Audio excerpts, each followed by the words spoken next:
Narrativas do Antropoceno, um espaço destinado à difusão e ao debate de questões como crítica literária em tempos de crise ambiental e climática, literatura e direito à vida, cultura dos povos indígenas, gênero, raça e meio ambiente, pós-colonialismo, direito ambiental, ecocrítica do cinema, do teatro e da música, teoria do discurso, política cultural, ecologia e socioambientalismo.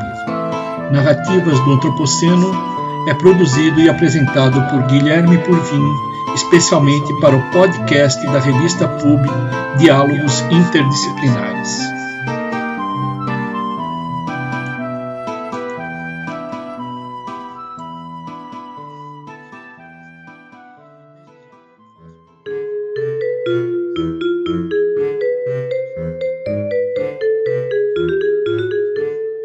Diálogo com os ouvintes de Narrativas do Antropoceno.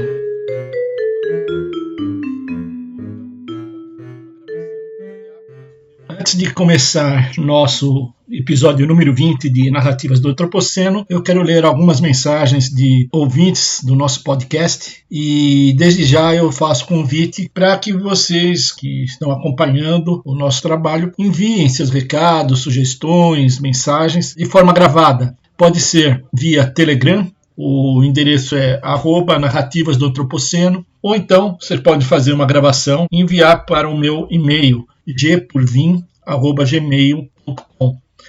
A primeira mensagem que recebi foi de Amanda Amorim. Ela diz o seguinte: Bom dia, professor. Acompanho o seu trabalho desde o mestrado com o professor Gilberto Passos de Freitas. Estou impressionada com a qualidade do podcast Narrativas do Antropoceno. Histórias inimagináveis, como a absurda passarinhada que trouxe a trajetória de importantes figuras no direito e ecologia, bem como o enaltecimento da cultura indígena. Ampliou não apenas meus conhecimentos sobre o Brasil e o direito, mas ainda minha bagagem estrutural como cidadã. Caso eu possa sugerir um tema, pesquiso racismo ambiental e unidades de conservação. Que esse excelente trabalho prospere e perdure por muito. Um abraço, Amanda Amorim. Muito obrigado, Amanda, pela mensagem que você enviou. Eu acho excelente a sua sugestão. Vamos ver se a gente consegue montar um episódio dedicado especialmente à questão do racismo ambiental, da justiça ambiental, inclusive sob a perspectiva da produção nas artes, né? No cinema, especialmente, existe um número muito grande de filmes que tratam desse tema, contaminação do solo, das águas, desigualdade social, territorial e antropoceno. Eu quero aproveitar para mandar um abraço ao querido amigo e professor Gilberto Passos de Freitas, que é uma das mais importantes referências do direito penal ambiental em nosso país. Recebi também uma mensagem via WhatsApp do professor Otávio Pinto e Silva, de Direito do Trabalho da Universidade de São Paulo. Ele, se referindo ao episódio número 19 de Narrativas do Antropoceno, que a gente tratou do discurso de Greta Thunberg e da questão lá da eco-ansiedade, ele diz o seguinte: Eu era realista, esperançoso, mas depois de ouvir esse episódio, quase me transformei num eco-ansioso. Otávio Pinto e Silva.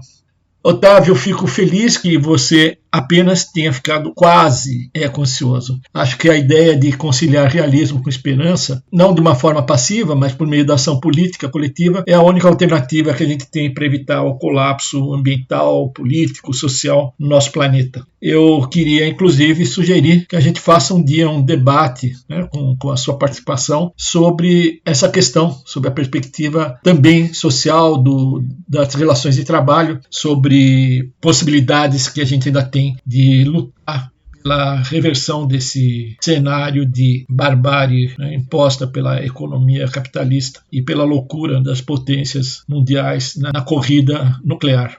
Também recebi a mensagem do amigo e advogado Rui Guimarães Viana. Ele diz o seguinte: Eu me sinto um eco desesperançado desde há muito tempo. Nem é um questionamento. Condutas individuais não têm o poder de alterar qualquer estado de coisas, muito menos o cenário apocalíptico atual. Só o fim do modelo capitalista prenunciaria alguma esperança de haver um futuro. Com seu prosseguimento, não há. Só caos. É emocionante ouvir de novo Greta em seu discurso na ONU. How dare you? Muito obrigado, Rui. O Rui é um amigo muito querido, parceiro literário, parceiro também na advocacia pública. Vamos ver se a gente consegue, juntamente com Otávio, né, e tantas outras pessoas que acreditam nos valores da justiça socioambiental e da promoção da paz, dar a nossa parte para a reversão dessa eco-desesperança e transformar isso tudo no realismo esperançoso do Paulo Freire, que foi citado pelas professoras Roberta e Márcia Carneiro Leão no nosso episódio número 19.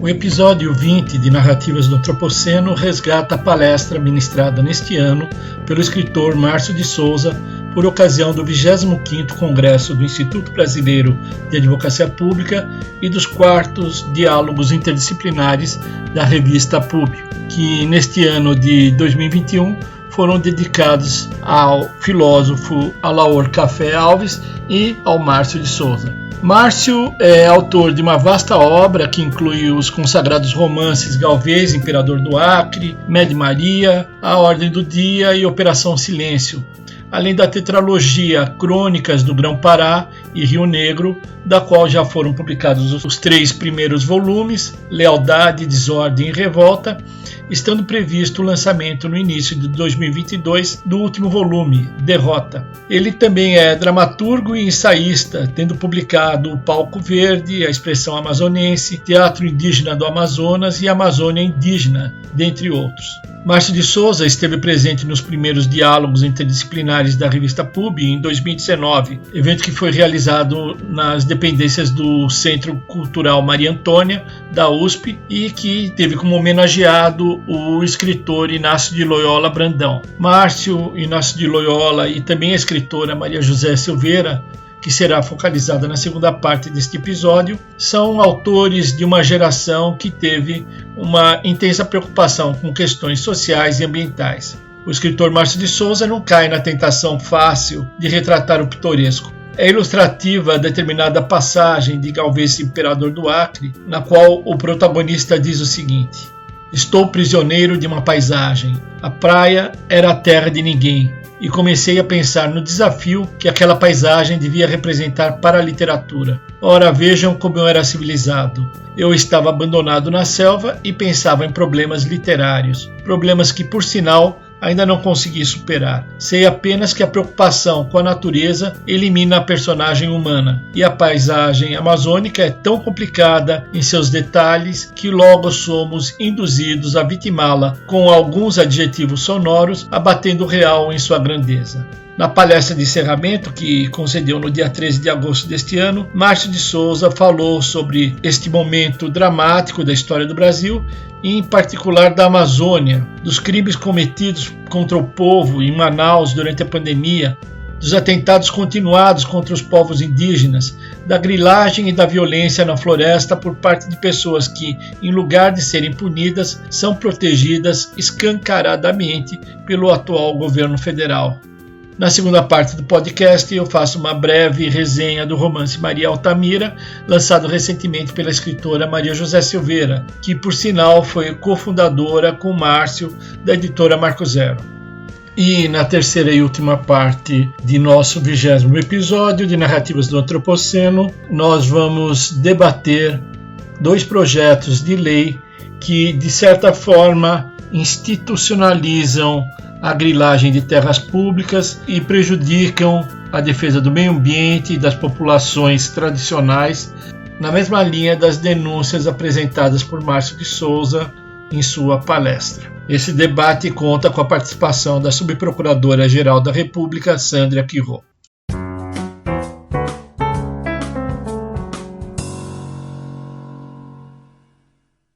Bom, então nós estamos aqui com a mesa de encerramento do nosso congresso, com a palestra que nós vamos ouvir do escritor Márcio de Souza.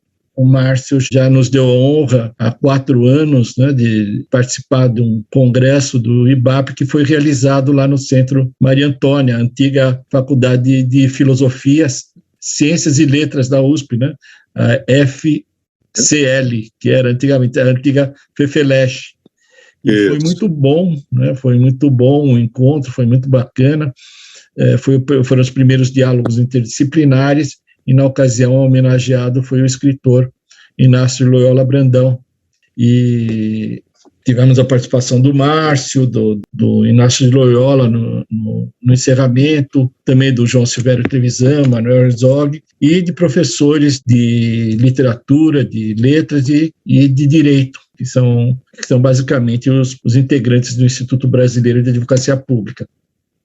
E então o nosso 25º Congresso, né, tendo o tema Cultura e Direitos Humanos, e é uma homenageados são o filósofo e jurista Alaor Café Alves, que deu a palestra de abertura, e o romancista, dramaturgo, escritor, inclusive já foi também cineasta, né, Márcio de Souza. Nós tivemos ontem a palestra do Daniel Munduruku, que foi bem instigante, foi neste mesmo horário, e agora nós temos nosso querido Márcio de Souza, né, ele já sabe, eu falei há 4 anos, que quando eu conheci, né, da admiração, né, a emoção que a gente tem quando a gente conhece pessoalmente um ídolo da nossa adolescência, né?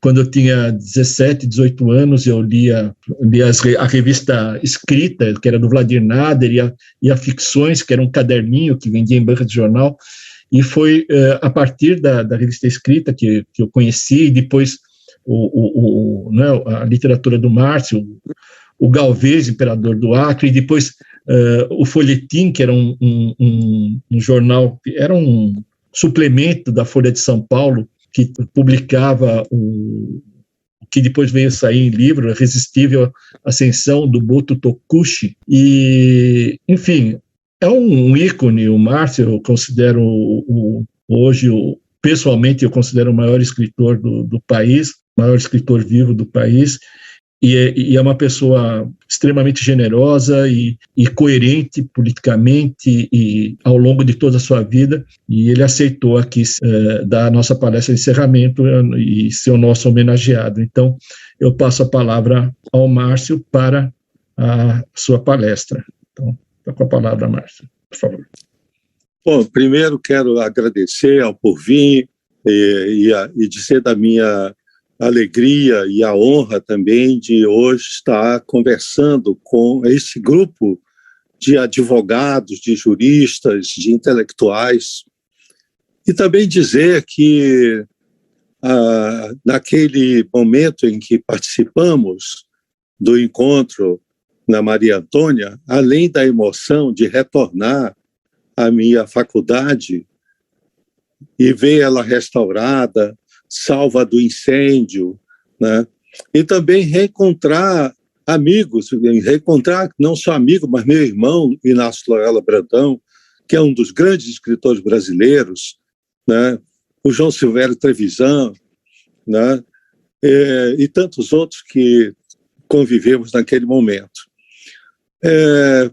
Curiosamente, não podíamos imaginar que anos depois estaríamos conversando aqui através da tecnologia, que é um avanço civilizatório, você poder fazer esse contato à distância, mas ao mesmo tempo num momento de tanto atraso, de tanto retrocesso que nós estamos vendo, de tantas ameaças ao processo, ao Estado de Direito e ao processo democrático.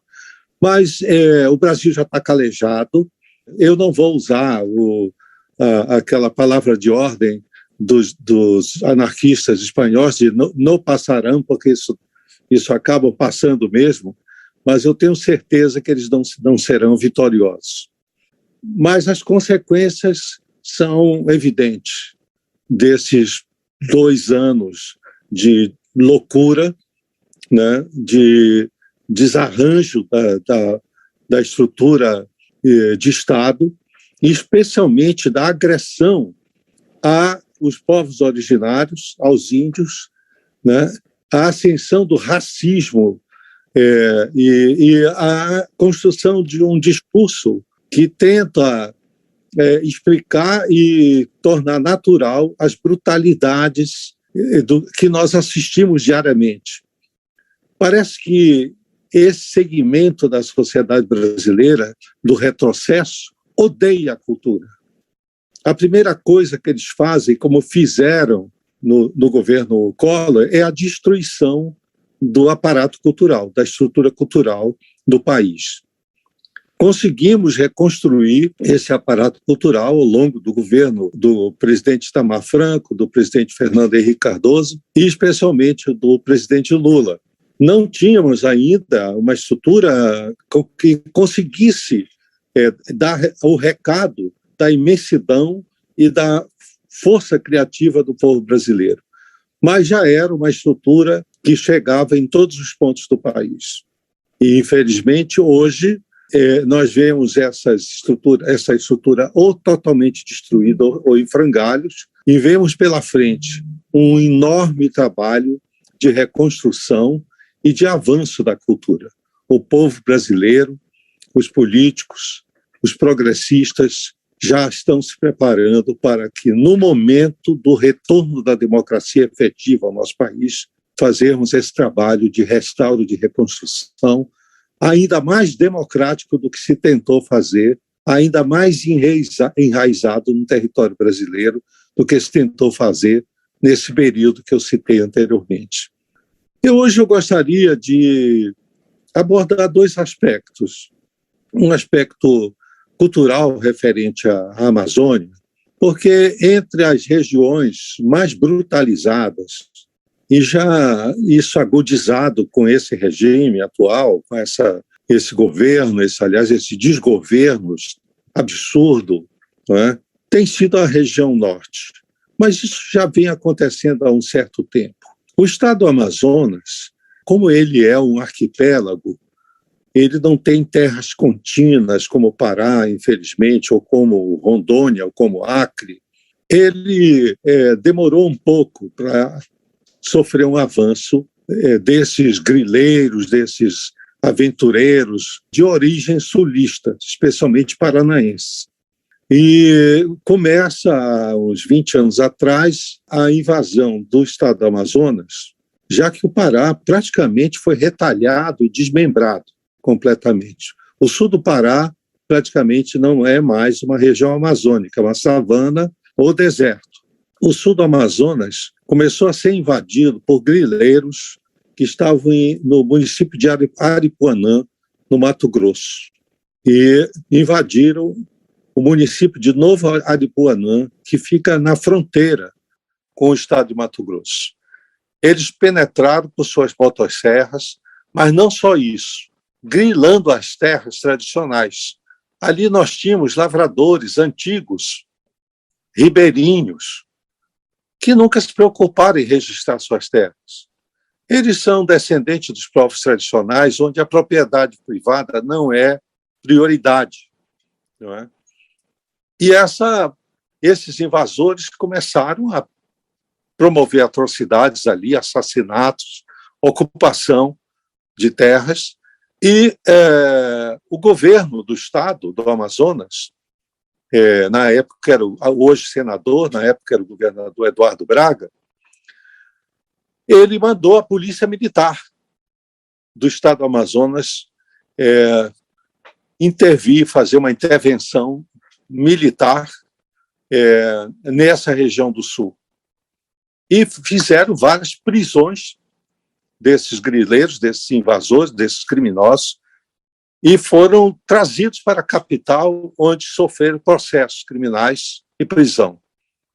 Para nossa surpresa, o governo federal mandou que o estado do Amazonas retirasse as tropas da polícia militar, porque essa situação em fronteira, segundo a Lei de Segurança Social, que acaba de ser revogada e proposta uma nova lei, era a questão do governo federal, que nada fez, ampliaram as invasões nessa região, o desmatamento.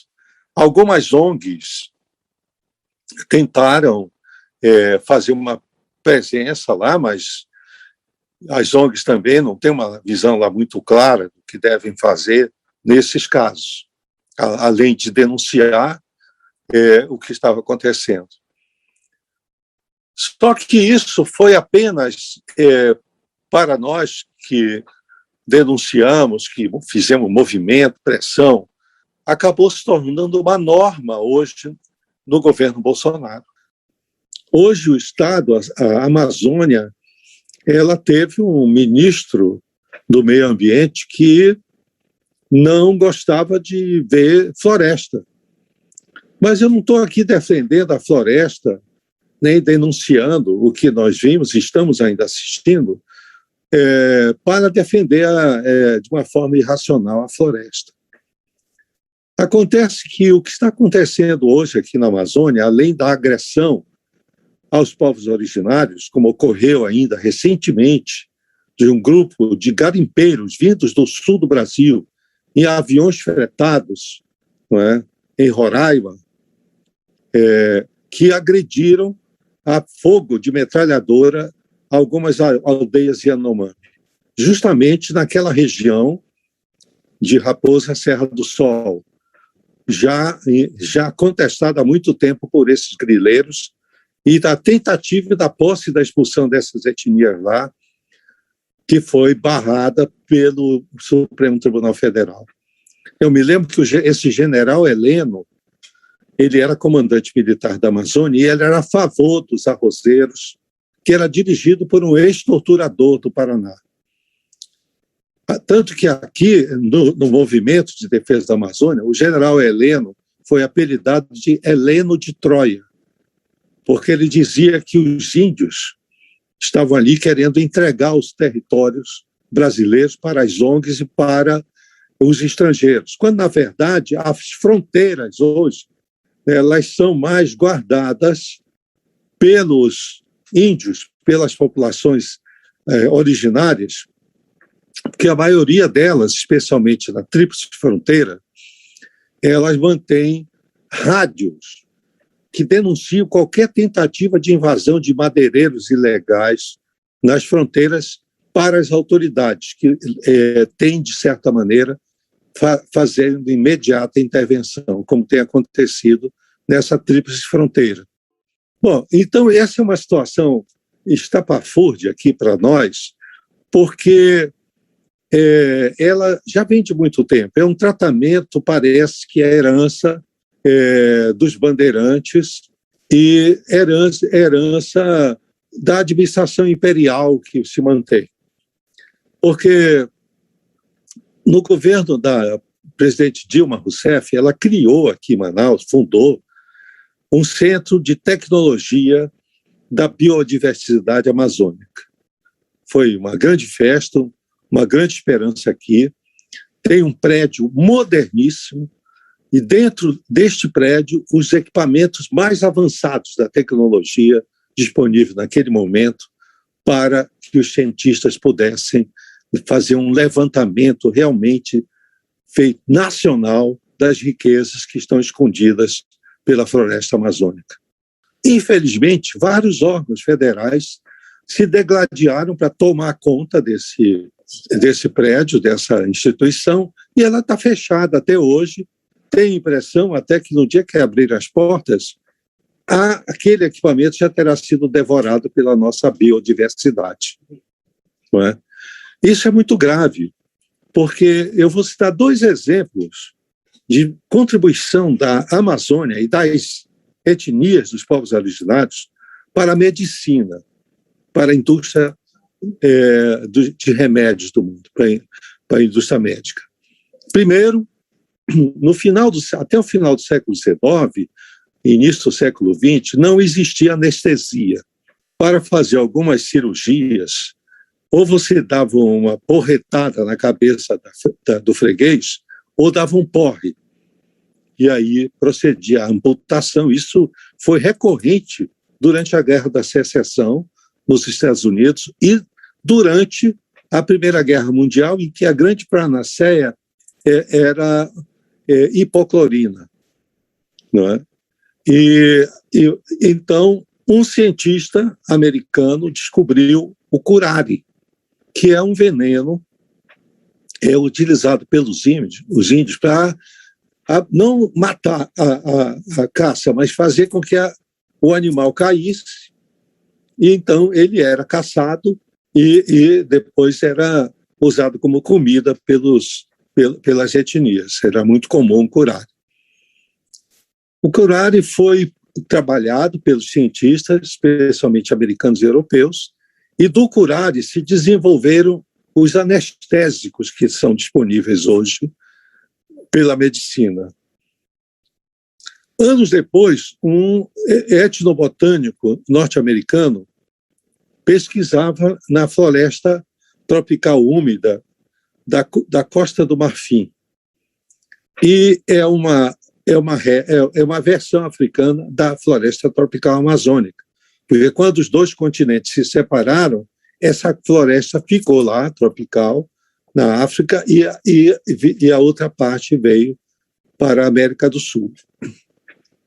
Ele descobriu uma planta que ele, pelos componentes químicos que ele estudou, e ele levou muitas dessas plantas para os Estados Unidos, poderia servir de beta-bloqueadores, que não existia. As pessoas com arritmia comumente morriam porque não tinham um remédio que fizesse a cura ou o tratamento da arritmia.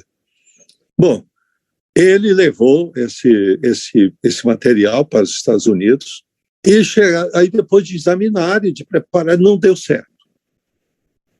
Ele, decepcionado, voltou a fazer o seu trabalho, só que dessa vez no Peru, na Amazônia peruana. E lá ele encontrou a mesma planta. Ficou entusiasmado e conversou com o pajé. E aí o pajé disse, sabe por que não deu certo? Porque você esqueceu que tem uma formiga que mora nas raízes dessa planta. E a simbiose dessa formiga que ela tem efeito medicinal. Então ele colheu, pagou $60 para o pajé, para ele empacotar e colocar no correio na cidade de Letícia, que é a cidade amazônica mais oriental do Peru. Hoje, a indústria farmacêutica tem esse beta-bloqueador que rende bilhões de dólares contra os $60 que o pajé ganhou. Ora, isso é só um trabalho feito por um etnobotânico. Outro etnobotânico, na primeira década dos anos 50, também fez um levantamento exaustivo da diversidade, especialmente botânica. Mas, fora isso, nós não sabemos muita coisa, nem sobre os insetos, nem sobre os coleópteros, sobre a fauna e a flora aqui da região. Nós temos um instituto magnífico, que é o INPA, o Instituto Nacional de Pesquisas da Amazônia, e o Museu Geld, em Belém, que faz parte da mesma estrutura. Mas o diretor-presidente do Museu Geld aqui é um DAS-2. Nenhum motorista do Congresso Nacional, ou de qualquer autarquia aí, aceitaria esse DAS. Não tem verba, nunca. E ele é tão bem cotado que ele é usado como hotel pelos cientistas do mundo todo que vêm com suas verbas, fazem suas pesquisas, o tempo que precisar, e tem até o folclore desses cientistas que aproveitam a oportunidade que estão aqui na Amazônia e fazem converscotes no fim de semana, alugam um barco e vão passear, e quando eles voltam, trazem representantes da fauna e da flora nunca catalogados e ficam se batizando com o próprio sobrenome essas descobertas de fim de semana. Ora, esse é um dos absurdos. Você queimar floresta ou cortar para vender para traficantes chineses aqui ou de outros países que usam desse expediente a madeira sem saber o que é que tem embaixo da floresta. Qual o dano que isso vai causar para o futuro da medicina, para o futuro da própria região amazônica e para esse conhecimento, já que apenas dois exemplos, os anestésicos e os beta-bloqueadores, rendem bilhões de dólares e não ficou nada aqui. As etnias continuam usando curare para caçar os seus animais, que antes de matá-los, eles pedem permissão da mãe daquele animal e do próprio animal, porque é para a própria sobrevivência deles. Ainda agora, nós que temos lutado pela para a participação da população indígena, da vida deles, da liberdade deles, temos novas ameaças. Além do próprio governo, que prometeu não mais nenhum centímetro para índio, não é? Nós temos hoje a ameaça dos fundamentalistas. Tem até um documentário de um diretor aqui, muito interessante, que é um pajé, que é pastor evangélico. A Igreja Católica, ela agiu um pouco menos brutal, e a Igreja Católica é que criou o Conselho Indigenista Missionário, hoje meio apagado. Eu não vejo assim, a força que tinha quando era o bispo de Goiás, Dom Tomás Balduino, ou Dom Pedro Casaldáliga, que estava à frente dessa instituição da Igreja Católica. Eu lembro que ainda jovem aqui em Manaus, antes de ir dar aula, assistir aulas lá em São Paulo, antes de entrar na faculdade, eles organizaram aqui um curso sobre história indígena da Amazônia. Eu já sabia alguma coisa, me convidaram e eu fui um dos professores. E eles trouxeram jovens líderes indígenas de todo o Brasil. Agora, eu fui, um ano atrás, eu fui verificar onde estavam meus alunos. Não tem nenhum vivo, nenhum.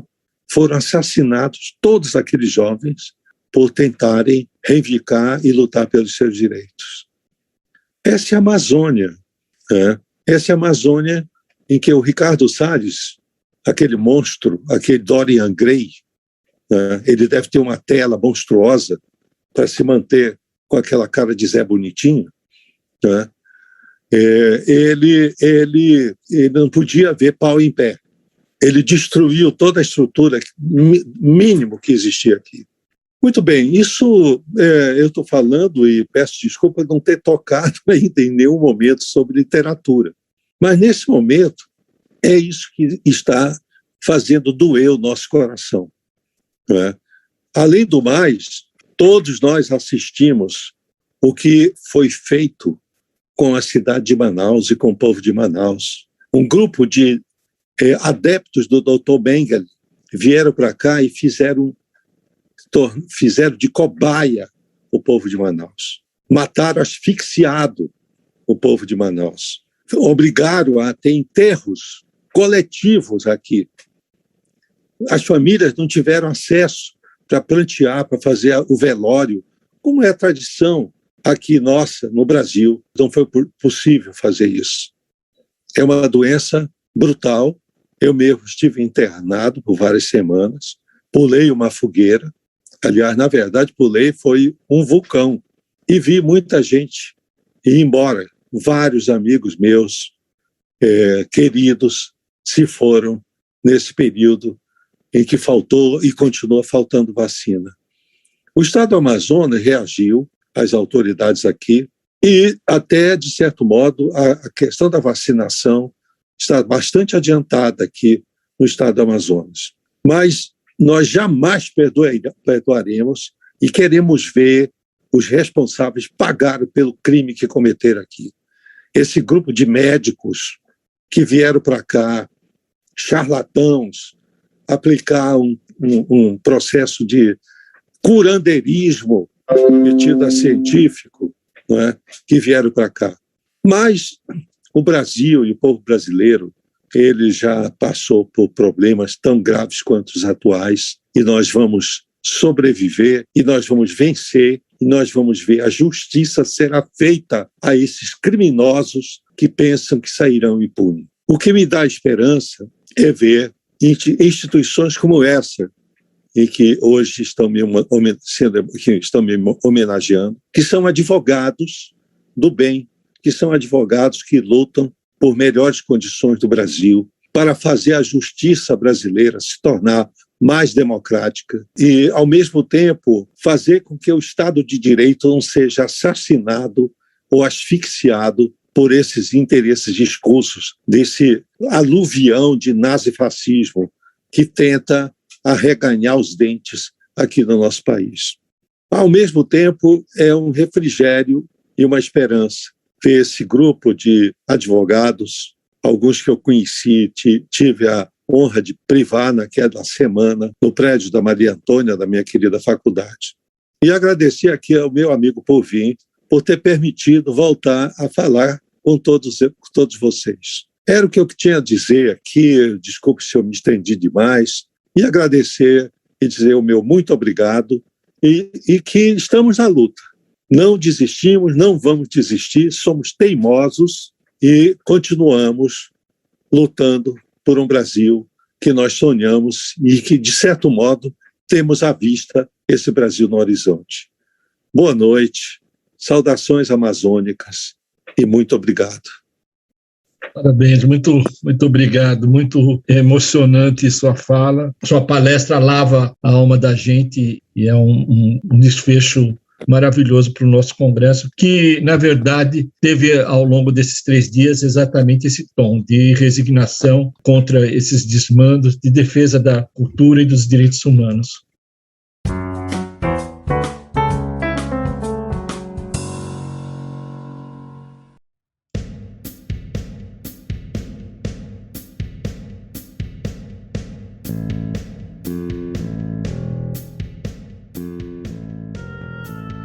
Levou muito tempo para que as tragédias ambientais que sempre ocorreram em nosso país passassem a ser tratadas como tema central na literatura brasileira, em particular no gênero romance.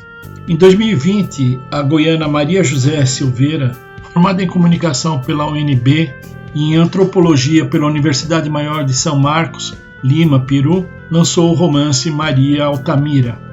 Seu primeiro romance, A Mãe da Mãe de Sua Mãe e Suas Filhas, foi lançado em 2002 e recebeu o Prêmio Revelação da Associação Paulista dos Críticos de Arte, a PCA.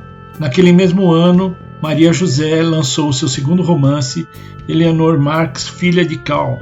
Em 2004, seu romance O Fantasma de Luiz Buñuel recebeu menção honrosa do Prêmio Nestlé de Literatura. Em seu quarto romance, Terra no Coração do Cerrado, a questão dos povos originários começou a aparecer com maior intensidade, a partir da perspectiva do choque cultural entre povos originários e o colonizador. Nesse livro, Maria José Silveira dá voz a um personagem pouco explorado pela historiografia nacional, Damiana, que encorajou sua tribo, os Caiapós, a não desistir de brigar pela liberdade de plantar sua própria comida e trabalhar apenas o tempo que considerava necessário.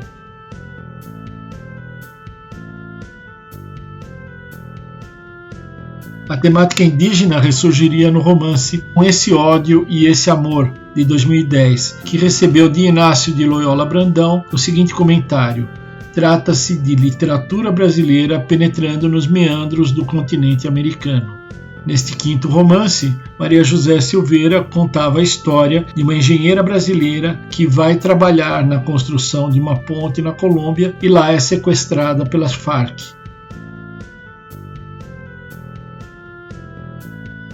Em seu romance mais recente, Maria Altamira, Maria José Silveira mais uma vez retoma os elos entre o Brasil e os demais países da América do Sul, a partir da perspectiva de duas personagens femininas, a mãe peruana e a filha brasileira, ambas testemunhas de duas tragédias ambientais.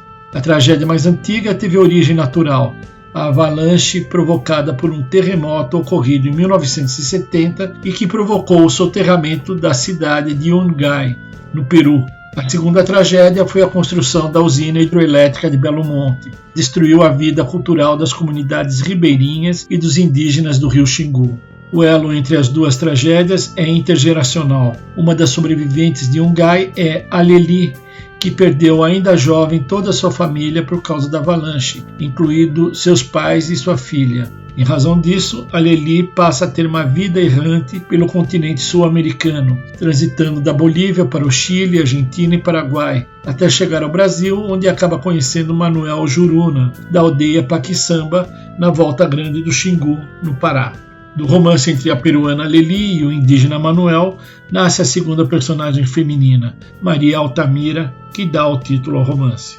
O romance envereda pelos meandros da política energética brasileira das últimas décadas, expondo a violência dos governos federais contra os povos da floresta, particularmente no processo de construção da usina de Belo Monte. Embora construído a partir de duas vozes femininas, o romance não é exatamente feminista, sobretudo se levarmos em conta a brusca inflexão que sofre com o surgimento do personagem Jurandir, o piloto, na vida de Maria Altamira, desdobramento romântico que pode fazer com que feministas torçam o nariz. Deixando de lado a questão de gênero, o livro vale por haver trazido para o âmbito da escrita criativa ou literatura de ficção uma questão ecológica tão mal resolvida nos governos democráticos que antecederam o golpe parlamentar e midiático de 2016. Maria José Silveira, antes de seguir a carreira de romancista, era editora, e ao lado do escritor Márcio de Souza fundou a editora Marco Zero, que teve, dentre outros méritos, o de lançar a romancista Margaret Atwood, autora que também vem enveredando pela temática ambiental, em particular no seu livro O Ano do Dilúvio. Nesse sentido, podemos colocar Maria José Silveira ao lado de Márcio de Souza e Inácio de Loyola Brandão como representante de uma geração de escritores preocupados tanto com a questão da justiça social como da ambiental. Eu tive a oportunidade de conhecer a autora e de fazer a ela algumas perguntas a respeito da temática ecoliterária desenvolvida no livro Maria Altamira. É uma grande alegria conhecê-la, Maria José. E eu queria só, antes de fazer minha pergunta, explicar que a minha área de interesse maior é a ecocrítica literária, a área de literatura e ecologia. E quando eu li o seu livro, eu fiquei muito entusiasmado, fiquei muito feliz, porque foi uma grande descoberta para mim, né? Porque eu conheci o Márcio Souza, eu lia desde adolescente, Márcio Souza, eu conheci pessoalmente há 4, 5 anos, quando a gente realizou um encontro sobre ecologia e literatura, uma vez que a gente estava fazendo uma homenagem ao Inácio Loyola Brandão. Então, para mim, os ícones, né, com essa preocupação de trazer a temática da crise ecológica, climática, no Brasil sempre foram o Márcio e o Inácio Loyola. E aí, quando eu li a sua obra, eu fiquei fascinado com a forma como você trata de temas super atuais, né?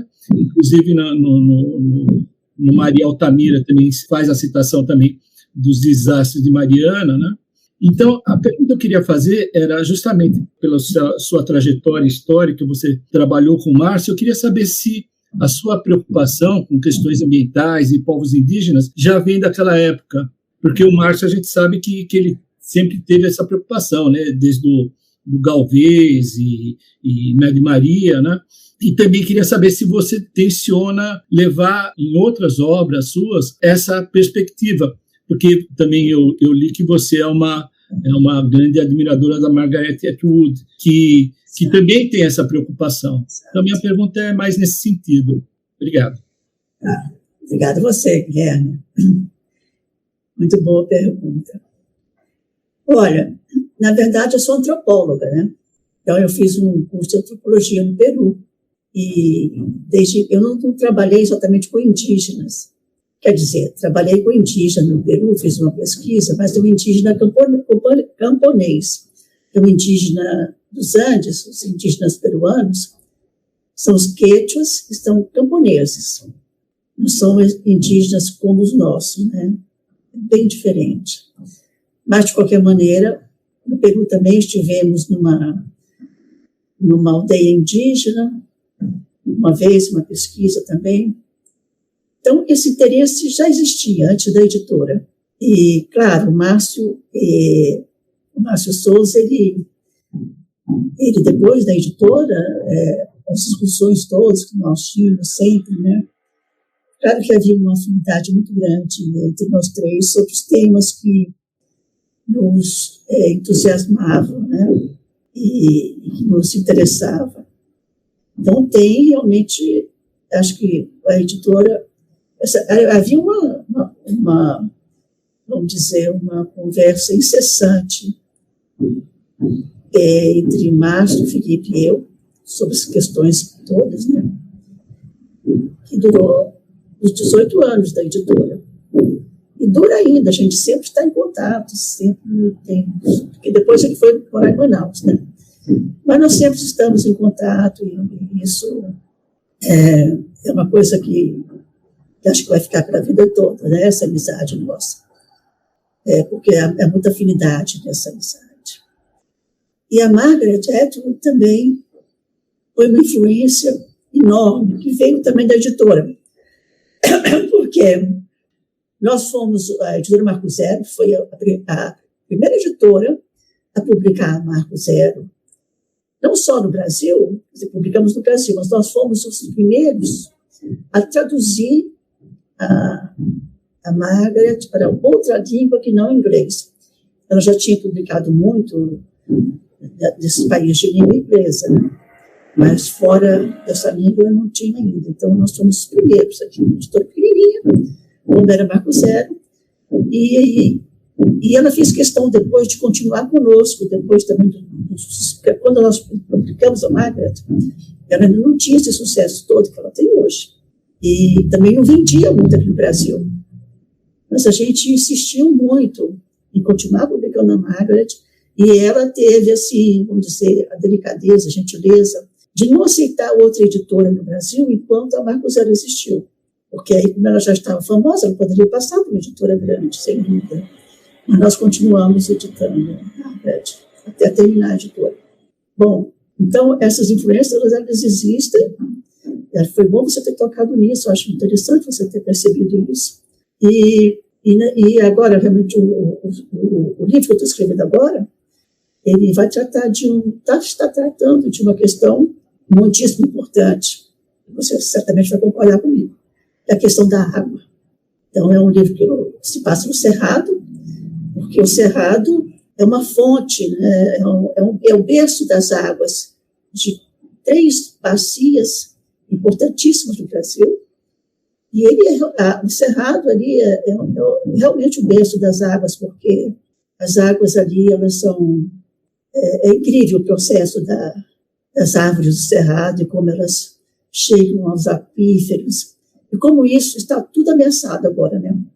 Há, inclusive, estudiosos que acham que o Cerrado já acabou. Eu espero que não, mas, enfim, é uma preocupação enorme. E é uma preocupação da humanidade inteira, do Brasil. Poxa, está aí a crise hídrica que nós estamos sofrendo a cada momento, né? E agora está aí outra vez, assim, batendo nas nossas portas. Enfim, vai ser... Então, essa preocupação com a ecologia, ela continua bastante forte. É mais forte, talvez, do que antes. Muito obrigado.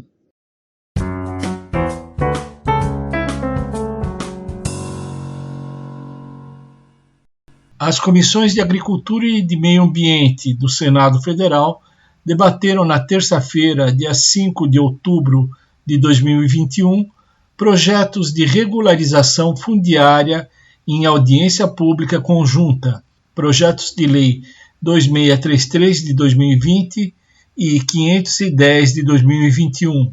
Enquanto a bancada ruralista defende novas regras de reconhecimento das ocupações territoriais, representantes de pequenos produtores temem prejuízos ao meio ambiente e facilitação das invasões de terra.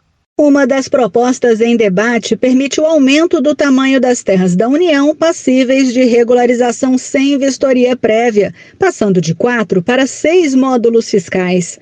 O outro projeto modifica o marco temporal para comprovação da exploração territorial de julho de 2008 para maio de 2012.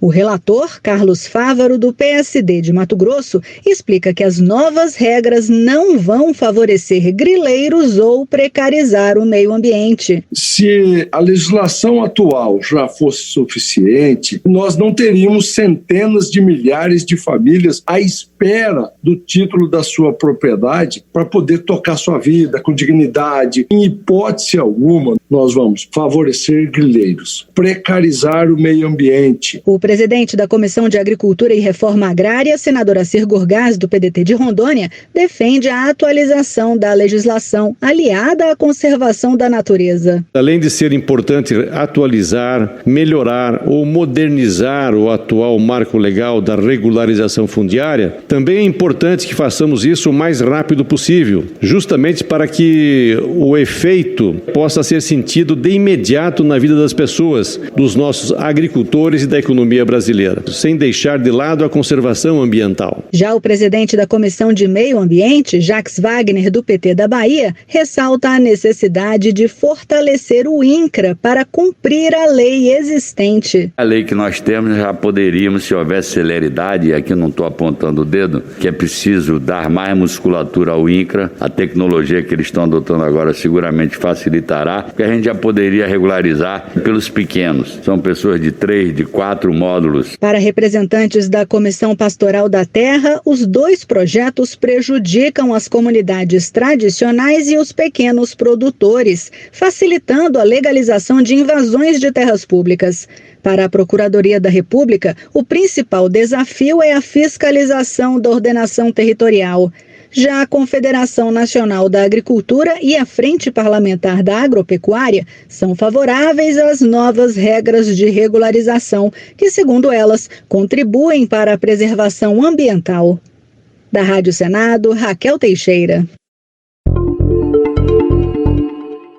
Para falar sobre esses 2 projetos, que tem inteira relação com as denúncias efetuadas por Márcio de Souza na palestra que a gente ouviu no início deste podcast, eu convidei a subprocuradora-geral da República, Sandra Quirot, que fez a seguinte explanação sobre o que está em debate.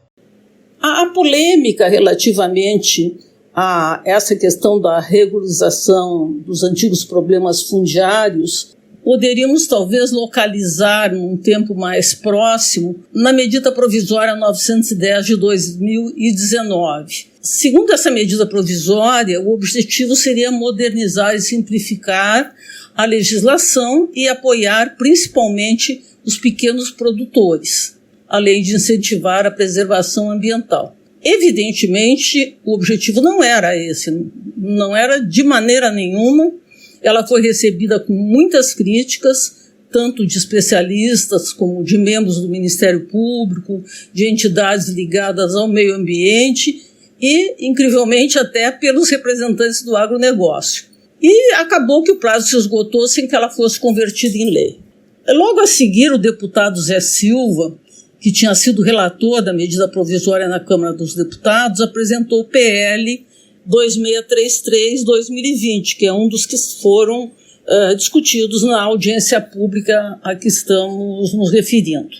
Nesse PL, ele retirou alguns pontos polêmicos e, segundo seu entendimento, estaria atendendo algumas demandas da coletividade.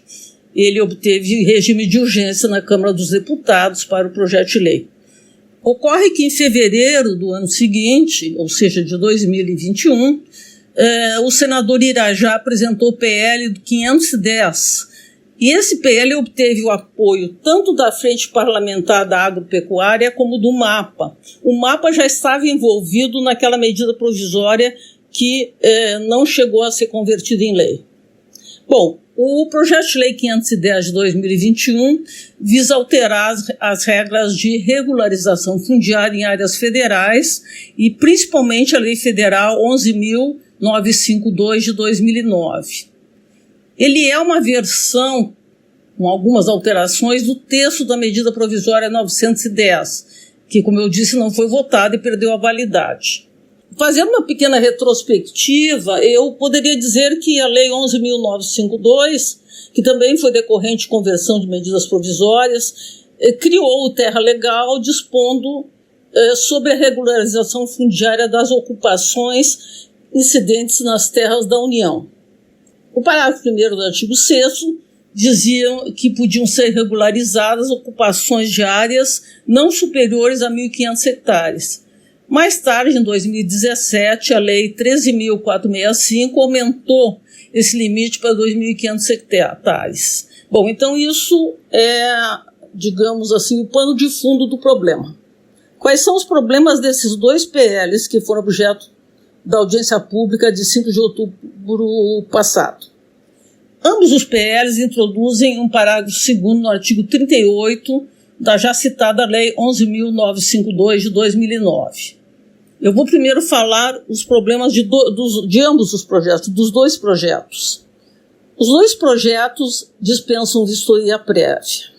Os dois projetos ampliam a dispensa de vistoria de 4 módulos, que era o que então era vigente, para 6 módulos fiscais. Também ambos permitem regularização fundiária por autodeclaração, desvirtuando o cadastro ambiental rural.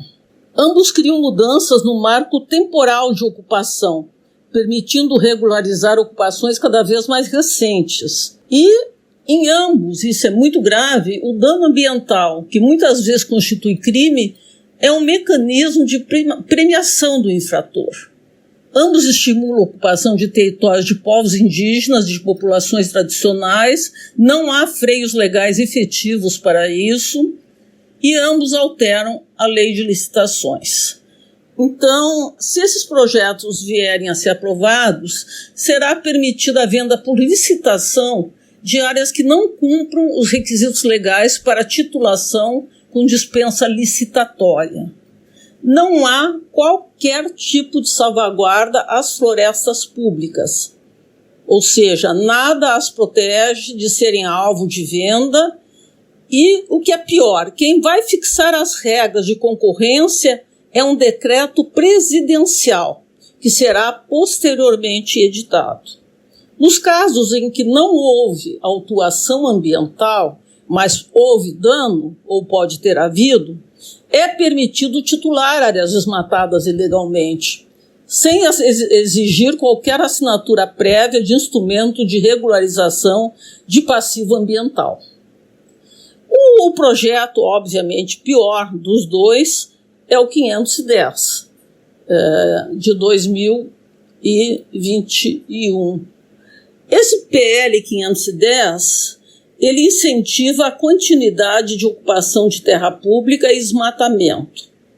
E isso é de extrema gravidade, porque ele cria direito de preferência na venda por licitação a quem estiver ocupando a área pública após dezembro de 2014, sem limite de data de ocupação.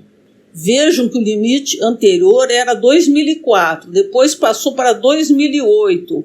Agora, a AMP tenta levar até 2014. Ou seja, se cria um ambiente de expectativa de novos marcos temporais em detrimento da preservação florestal.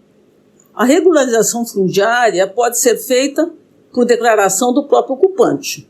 Não há possibilidade de aferir se a ocupação e a exploração direta estão ocorrendo de forma mansa e pacífica, ou se essa área é uma área em conflito ou tem demandas prioritárias. Portanto, o risco aumenta muito nesse caso. Anteriormente, era exigido que os pretendentes à titulação não tivessem outras propriedades. Também essa exigência cai por terra no PL 510. Qualquer proprietário rural pode pedir a titulação desde que a soma de suas áreas não ultrapasse 2.500 hectares. O PL 510 também permite reincidência de invasão de terra pública, porque ele autoriza uma nova titulação a quem já foi beneficiado com a regularização e vendeu a área há mais de 10 anos. Assim, ele vai reforçar o ciclo vicioso de invasão de terra pública. E, com isso, aumenta também a possibilidade de extinção de projetos de assentamento, o que, efetivamente, pode afetar os criados para populações agroextrativistas. Ou seja, o PL 510, não à toa, foi recebido com muito mais alegria, se eu posso usar essa palavra, tanto pelos ruralistas, né, e suas entidades, a Frente Parlamentar da Agropecuária, como pelo MAPA, que estava por trás do projeto da medida provisória que não chegou a ser convertida em lei.